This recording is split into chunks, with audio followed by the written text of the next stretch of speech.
This video illustrates the efforts of a team of visualization and civil engineering researchers towards producing a high-fidelity visualization of the September 11, 2001 attack on the World Trade Center. The visualization had to be eloquent to the non-expert user. The simulation was placed into context by modeling and importing the buildings of the WTC Plaza, shown here in color, into a Google Earth model of Lower Manhattan. A finite element analysis simulation of the impact between the Boeing 767 and the top 20 floors of the North Tower was computed using a state-of-the-art simulation code. Then, the simulation results were imported into a state-of-the-art animation system where the visualization was produced. The simulation tracked the impact over 3/4 of a second real time. This sequence is 13 times slower than real time. All the animated geometry seen here was created automatically from the simulation output data.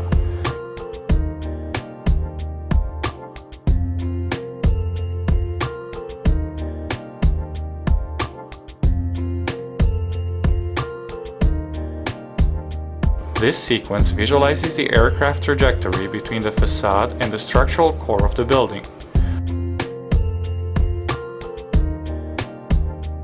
Notice the oscillation of the ceiling during the impact. This reverse angle shot visualizes the important damage sustained by some of the core columns. Using a camera with a distant hither plane, this sequence simultaneously visualizes the two floors that sustain most direct impact damage.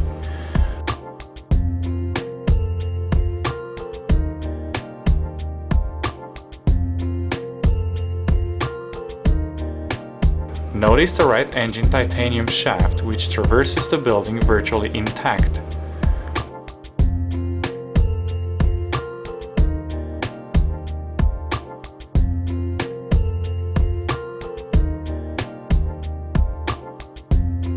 Plane debris re-emerges on the opposite face of the building.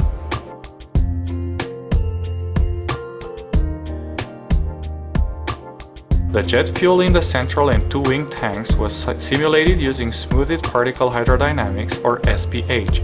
Nearby fuel particles were lumped together in the animation system, and the fuel was rendered with reflections and refractions using a ray trace material. Notice how the wing tank fuel disperses first, as the wings are considerably damaged by the facade. The core columns are essential to the structural integrity of the building. This sequence visualizes the damage to the core columns and to their connecting horizontal beams by rendering all other entities with transparent materials.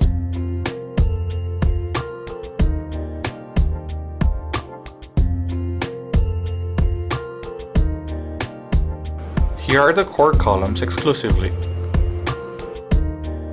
These sequences also turn out to provide a good visualization of the overall deformation of the aircraft as it enters the building.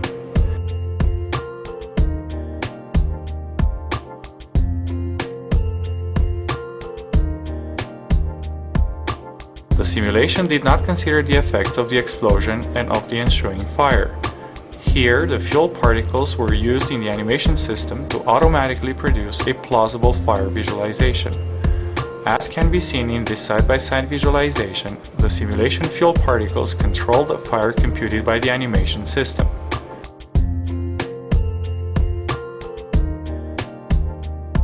Elements that undergo excessive stress are eliminated from the computation by the FEA simulation code. These eroding elements correspond to entities that disintegrate, such as a slab of concrete turning into dust. Although they do not have much relevance from the simulation standpoint, eroded elements are important for the visualization. Eroded elements are used in the animation system to automatically create and control visual effects such as dust and glass shards.